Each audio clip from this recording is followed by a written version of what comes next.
Caitlin Clark that's setting out games, or is it the Indiana Fever making Caitlin Clark set out games? Now, this game is one that they probably had circled with a smiley face by it.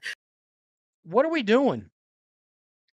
What are we doing? Following their attempt to discredit Caitlin Clark, ESPN just revealed something shocking to Stephanie White, and it's completely upending the WNBA.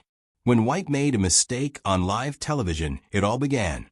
The reality began to come apart at that same instant. What ought to have been a straightforward injury update turned into a suspicion that Caitlin Clark might be purposefully being sidelined by the Fever. The backlash is now erupting. Now, news broke moments ago that Caitlin Clark will not be playing in tonight's game. Caitlin Clark is officially out due to what is being described as a right groin issue, and she is currently taking it easy. However, that daily label is beginning to resemble week to week, or perhaps wait until August if you're lucky. According to Holly Rowe of ESPN, Clark just saw a specialist. There was no further harm discovered. There is nothing new to report. Nevertheless, the return date is inexplicably extended to the 3rd week of August. Weeks will pass before that happens. Not in my opinion, Kayla Clark. I don't think Kayla Clark should be kicking any down balls, quite frankly. She should be resting her frickin' leg.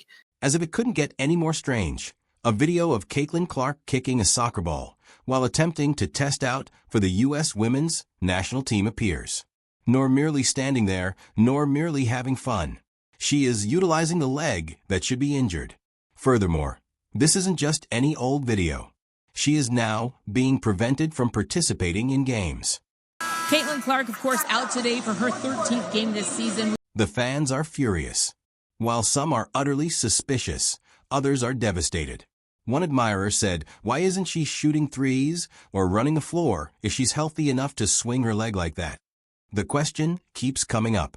Is there something more going on here, or is Caitlin Clark genuinely hurt? Experts can help in this situation. And to be honest, they make a really good point. What if Caitlin didn't choose this at all? What if she isn't playing because of the Indiana Fever? And this is where things begin to feel disorganized. Last week, no additional injury was found in that exam and scans, but Stephanie White did tell us that they will be even more cautious with their approach to her return to play this time. Take a look back at the season's beginning. After Caitlin's previous injury recovery, the team threw her back into games without giving her any serious conditioning or practice time. That is verified. However, they're being extra cautious now, stating that she needs to get back into things after ramping up in practice and getting into rhythm with teammates. All of a sudden, you are concerned with recuperation schedules. As you look at their schedule, the 3rd week in August provides a few more practice days where that seems like it's realistic, and while she does remain day-to-day, it gets worse because of the organization's communication style. Strange language and ambiguous press releases, such as "we're making sure she has the right rhythm and protecting her better this time." This is all unclear to me. It doesn't feel confident at all. Furthermore, Caitlin Clark, one of the most well-known and competitive athletes in America, doesn't seem to be making these decisions. That we've got what we've got to continue to grow and connect in those ways, and not, is she available, is she not available? The elephant in the room comes next. What's happening in that changing room?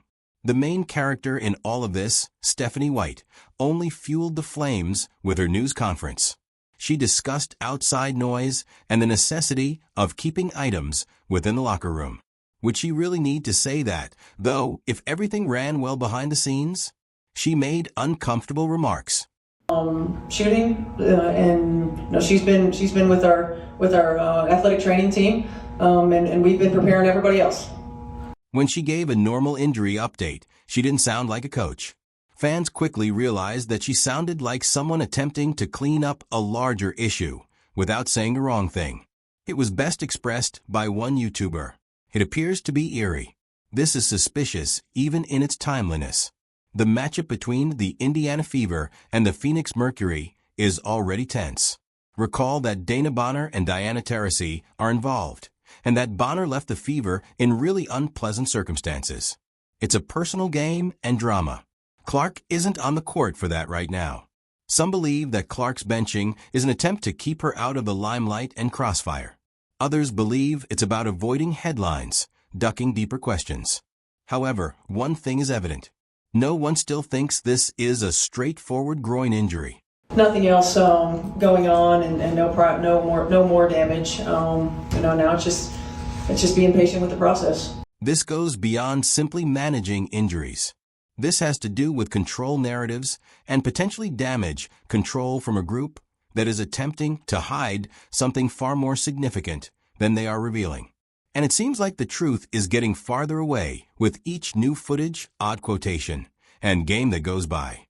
The Fever Hope supporters will not simply stop inquiring, as opposed to Caitlin Clark, not with the biggest star in the league's history, and not when the responses are illogical. Right, but I think at the end of the day, we have to be where our feet are. We have to approach every day and every game. Now, let's be honest. Stephanie White's most recent press brief. Yes, it didn't provide any clarification. Actually, it had the exact opposite outcome. If anything, they were more wary. The type of news conference when you pause in the middle and ask yourself, wait, did she just admit there's drama without actually admitting it? And every day you got to play with a sense of urgency, and sometimes you have to weather storms, and sometimes you have to navigate circumstance, right? What Stephanie said is as follows. We make an effort to keep things private. Now, until you hear her say it, that would seem like a fairly typical coach reaction. Wary and tight-lipped, almost as if they're attempting to plug a leak before it bursts. And as most people know, you have to work your way through that, and she did. And she's been really impactful for us off the bench, and we wanted to bring her energy. She continued by discussing mental stress, outside rumors, and how difficult it has been to cut through the chaos. Steven, what's that noise? Where is the noise coming from? Whose? Why are we suddenly acting like we're in crisis management mode when everything in that locker room is sunshine and smoothies? You have to navigate circumstance, right? But I think at the end of the day, we have to be where our feet are. We have to approach every day and every game. To be honest, there was a time when it seemed more like a press conference following a political scandal than a basketball update. It didn't sound like a coach confidently guiding a squad, and it was defensive and ambiguous. It sounded as though someone was attempting to avoid landmines. The main thing. Is she insinuating that there's drama in the locker room? Because this is what I know I'm not tripping here. Additionally, the fans saw it right away. Commoners also didn't hold back. His response encapsulated the thoughts of many others. There is a problem, and that uneasy feeling is still there. It has just become louder, if anything.